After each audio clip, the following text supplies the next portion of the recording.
मराठा आरक्षणाबाबत विधेयक आणि मराठा समाजाच्या विविध मागण्यांसाठी आज राज्याचं विशेष अधिवेशन होतंय।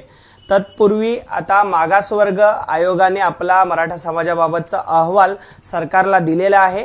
हा अहवाल आता सरकारने मंजूर केलेला आहे। त्या अहवालामध्ये आता मागासवर्ग आयोगाने असं म्हटलंय की मराठा समाज हा आर्थिकदृष्ट्या आणि शैक्षणिकदृष्ट्या मागास आहे, त्यामुळे त्यांना 10% आरक्षण द्यावं असं त्याची शिफारस आहे। त्यामुळे आता स्वतंत्र कायदा करून आरक्षण देण्याची एक मागणी आता पुढे येते। त्यामुळे आता सरकार काय करतंय हे पाहणं महत्त्वाचं ठरणार आहे। मात्र याच संदर्भात बोलण्यासाठी माझ्याबरोबर वीरेंद्र पवार सर आहेत। पवार सर, गेल्या काही महिन्यांपासून मनोज जरांगे यांनी मागणी केली आहे की ओबीसी मधून मराठा समाजाला आरक्षण द्या। मात्र आता आपल्याला कळतंय की आता मराठा समाजाला एक नवीन कायदा करत आरक्षण दिलं जाणार आहे। मागासवर्ग आयोगाच्या अहवालाकडे कसं पाहताय आणि एकंदरीत या सरकारच्या भूमिकेकडे कसं पाहताय? आणि मराठा समाजाच्या आरक्षणामध्ये ज्याची मागणी चालू आहे त्याच्यामध्ये 2 भाग होते।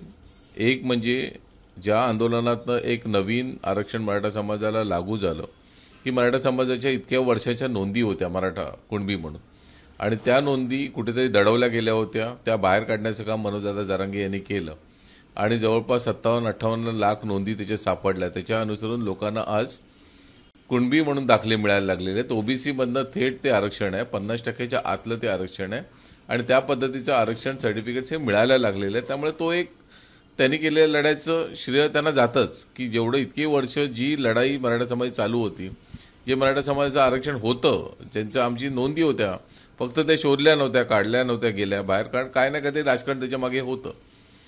दुसरा भाग जो होता की ज्यांच्याकडे कुणबी दाखले नाहीत, मग अशा लोकांचं काय? आणि त्या संदर्भामध्ये ज्यावेळी हा सर्व्हे करण्यात आला, एक्सटेन्सिव्ह सर्व्हे करण्यात आला, प्रत्येक कुटुंबाकडे जाऊन त्यांनी सर्व्हे केलेला आहे आणि त्याचं जे आज रिपोर्ट जो सबमिट केलेला आहे त्या रिपोर्टमध्ये नक्की काय आलंय ते बघणं फार आवश्यक आहे।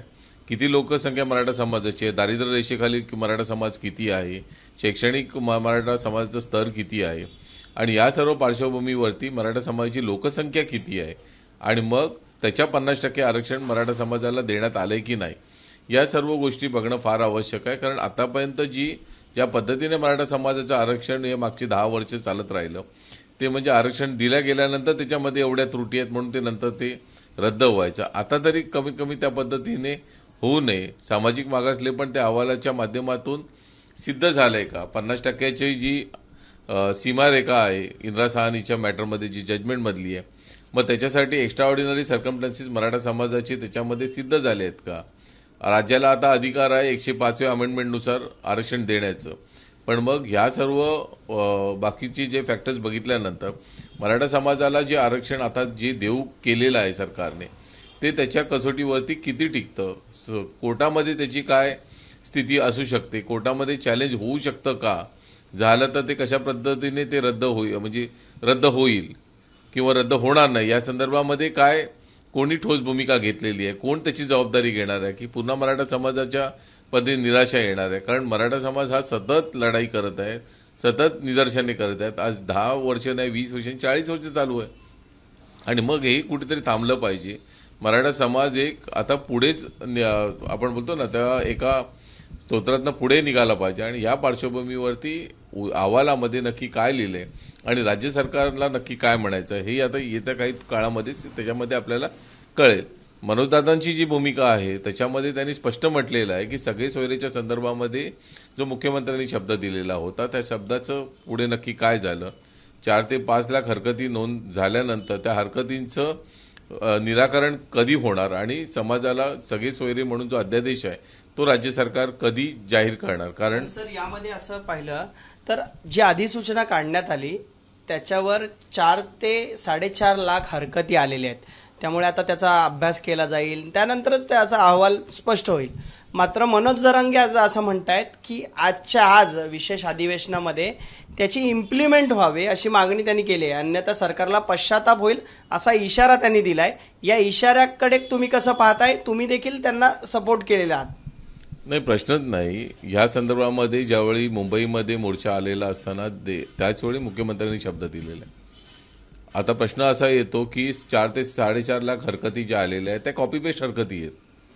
प्रत्येक हरकत काय वेगळी नाहीये, कॉपी पेस्ट आहेत. जशी फॉर्मॅट दिलेले आहेत, हरकत नोंदवा, हरकती नोंदवलेल्या. त्याच्यामधला एक रेडीमेड फॉर्मॅटमधली तुम्ही जर बघाल तर 95%च्या पेक्षा जास्त किंवा 99%पर्यंत त्या कॉपी पेस्ट हरकती असणार आहेत.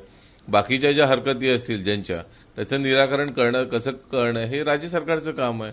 परंतु एखादा अध्यादेश काढण्यासाठी इतक्या हरकती मागवून नंतर त्याचं संपूर्ण विश्लेषण करेपर्यंत समजा जर तुम्ही आचारसंहितेमध्ये जर जाणार असाल आणि मग हा जो प्रश्न आहे हा पुढे 3 महिन्यानंतर जर बघणार असाल तर मग त्याचे परिणाम वेगळे होऊ शकतात. राज्य सरकार म्हणून राज्य सरकार काम करत असताना आंदोलक म्हणून जे काम करतात, ज्यांना आपण शब्द दिलेला आहे राज्य सरकारतर्फे, मग तो पूर्ण कधी होणार. आणि कुठेतरी एक शांततेने, कुठेतरी एक सामंजस्याने मराठा समाजाचा आरक्षणाचा प्रश्न मिटावा, हा आमचं सर्वांचं मत आहे. ह्याच्यामध्ये कुठेतरी दुरावा असू नये, ह्याच्यामध्ये कुणाचं एकमेकांची दोणी काढण्यामध्ये आमचा वेळ आता घालवायचा नाही. कारण आता जर आरक्षण मिळणार असेल तर मराठा समाजाला त्या प्रगतीच्या स्तोत्रामध्ये आणणं आज आम्हाला आवश्यक आहे. नाहीतर रोजच्या रोज ती भांडणं, एकमेकांवरती आपण दावे प्रतिदावे करणं, त्याच्यावरती आपण आरोप प्रत्यारोपाचे चालूच राहणार. म्हणजे सर, मनोज जरांगे यांच्या मागणीप्रमाणे सरकारने जी अधिसूचना केली आहे त्याची देखील अंमलबजावणी व्हायला पाहिजे. आणि आता जो मागासवर्गीय आयोगाचा जो अहवाल आलेला आहे त्यानुसार ज्यांना कुणबी नोंदी सापडणार नाहीत त्यांना त्याप्रमाणे आरक्षण द्यावं अशी तुमचं म्हणणं आहे.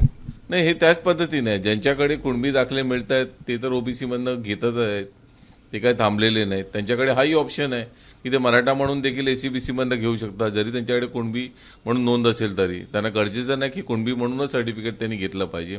ते ईडब्ल्यूएस मध्ये पण जाऊन घेऊ शकतात. जर त्यांना या दोन्ही आरक्षण नको असतील ते ओपनमध्ये पण ऍप्लिकेशन करू शकतात. त्यामुळे मराठा समाजाला आरक्षण मिळते वेळी 50%च्या आत ओबीसी मधून तर मिळालेलंच आहे. जे आता विशेष आरक्षण मिळणार आहे त्याच्यामध्ये मराठा समाज आहे. तुम्हाला जर हे दोन्ही आरक्षण नको असेल तर तुम्ही ईडब्ल्यूएस मध्ये देखील ऍप्लिकेशन करू शकतो मराठा समाज. आणि ह्या तिन्ही आरक्षण नको असेल आणि जर मी आरक्षणाच्या मर्यादेमध्ये बसत नाही, माझं उत्पन्न 8 लाखाच्या वरती आहे, तर ओपन मधल्या ज्या 30% उरतंय शेवटचं 28 ते 30%, त्याच्यामध्ये देखील मराठा समाज म्हणजे त्याला जाण्यात भाग आहे ओपनमध्ये. पण असं 4ही ठिकाणी मराठा समाजाचं प्रतिनिधित्व नक्की असेल. प्रश्न फक्त एवढाच आहे की राज्य सरकारने आताची जी मागणी आहे, जी मराठा समाजाची मागणी वारंवार होती, ती तीच होती की मराठा म्हणून आम्हाला आरक्षण पाहिजे, कुणबी म्हणून आम्हाला ज्यांच्या नोंदी आहेत त्यांना कुणबी म्हणून आरक्षण पाहिजे. आणि ज्या कुणबी म्हणून जे आपण त्यांचे दाखले सर्वात जास्त आपण ज्यावेळी शोधायचं काम केलं, 57 लाख राज्य सरकारने सांगितलेला फिगर आहे, त्याच्या पार्श्वभूमीवरती बराचसा समाज असा आहे की ज्यांच्याकडे नोंदी नाहीत. आणि त्याच्यासाठी सगळे सोयरीच्या संदर्भामधला अध्यादेश हा मनोजदादांनी मागितलेला होता. राज्य सरकारने देखील त्याला सकारात्मकता दर्शवली होती. आणि मग आता येणाऱ्या काळामध्ये त्याच्यावरती काय निर्णय होतोय ते बघणं आवश्यक आहे. मनोजदादा देखील संपर्कात आहेत, त्यांचं देखील आमच्याशी बोलणं चालू आहे. मनोज जरांगे यांनी सांगितलंय की उद्यापर्यंत मी आमची भूमिका जाहीर करणार आहोत, तर तुम्ही देखील त्या भूमिकेची वाट पाहताय आणि तुम्ही त्यांना सपोर्ट करणार आहात. नाही, 100% कसं आहे की जी समाजाची भूमिका आहे, मनोजदादा जरांगे काय एकटा माणूस नाही की त्याच्यासाठी हे चाललंय. समाजाची भूमिका आहे. जिथे समाजाला कुठल्या गोष्टी अस्पष्ट असतात एका कॉमन प्लॅटफॉर्मवरती जाऊन आपण हे सर्व करत असतो. त्यासाठी दुसऱ्या कुठल्या समाजावरती अन्याय होणारं कुठल्याच गोष्ट मराठा समाज करत नाही. जे करतोय ते मराठा समाजाच्या भल्यासाठी करतोय. कोण कोणाच्या वैयक्तिक भल्यासाठी कोण करत नाही. एवढ्या सर्व आरक्षणातून कुणाचं वैयक्तिक भलं होणार आहे मला कल्पना नाही त्याची. परंतु ही गोष्ट नमूद करण्यासारखी आहे की जी लढाई चालली आहे ती सामान्य गोरगरीब मराठा समाजासाठी चाललेली, आणि तिथे समाजाचं कुठे नुकसान होऊ नये या भावनेने सर्वजण काम करतात. त्यामुळे एखादी येणाऱ्या भूमिकेवरती किंवा निर्णयावरती ताबडतोब आपलं विश्लेषण करून नंतर मग पश्चाताप करण्यापेक्षा त्याच्यावरती विचार करून त्याच्यावरती भाष्य करता येऊ शकतं. जी लढाई आहे आतापर्यंत इतकी वर्ष लढतो त्याच्यामध्ये अजून काही वर्ष लढायला लागलं तरी तयारी आहे. समाजासाठी जर राज्य सरकारने चांगली भूमिका घेतली असेल, जर आरक्षण टिकवणार असतील तर त्याचं देखील स्वागतच मराठा समाजाकडनं होईल. 50% आरक्षण म्हणजे आपल्या लोकसंख्येच्या 50% आरक्षण जर मिळणार असेल तर ती चांगली स्वागतार्ह बाब आहे. आणि या सर्व 3-4 ज्या गोष्टी आहेत हे बघणं फार आवश्यक आहे. कारण उद्या कसं झालंय की मराठा समाजातील लोकांचा तर एवढा अभ्यास मराठा आरक्षणावरती झालाय की कुणालाच काही नवीन सांगण्याची गरज नाही. सर्वांना नक्की माहिती आहे आमचं घोडं अडलंय कुठे. आणि त्यामुळे आता असं आहे की सर्व मराठा समाज हा सुजाण आहे, त्यांना माहिती आहे आपली मागणी काय आहे, आपल्याला कशा प्रकारे आरक्षण मिळालं पाहिजे, शिक्षणामध्ये आणि नोकरीमध्ये असलेल्या संधी आता कशा मिळतील याच्याकडे सर्वांनी लक्ष ठेवलं पाहिजे. परंतु तेच असताना कुठेतरी फसगत होईल ही भीती मागच्या काही उदाहरणांमुळे मराठा समाजाच्या वरती आहे की नाही, हे पुन्हा काहीतरी असं फसगत होईल आणि त्याची हमी राज्य सरकार कशा प्रकारे सादर करते किंवा कशा प्रकारे देणार आहे हे बघणं आवश्यक आहे. नक्कीच. तर आपण पाहतोय आज मराठा आरक्षणासंदर्भात विधेयक आणि विविध मागण्यांसाठी राज्याचं विशेष अधिवेशन होत आहे. त्यामध्ये राज्य मागासवर्ग आयोगाने अहवाल दिलेला आहे. त्यानुसार आता कशा प्रकारे मराठा समाजाला आरक्षण मिळणार आहे, मनोज जरांगे पाटील यांनी जे अधिसूचनाची इम्प्लिमेंट करण्यासाठी सांगितलेलं आहे त्याचं इम्प्लिमेंट आता सरकार करतं का, आणि पुढे या मराठा समाजाची नक्की आंदोलनाची भूमिका काय असेल, त्या समाजाची नक्की भूमिका काय असेल हे पाहणं महत्त्वाचं ठरणार आहे.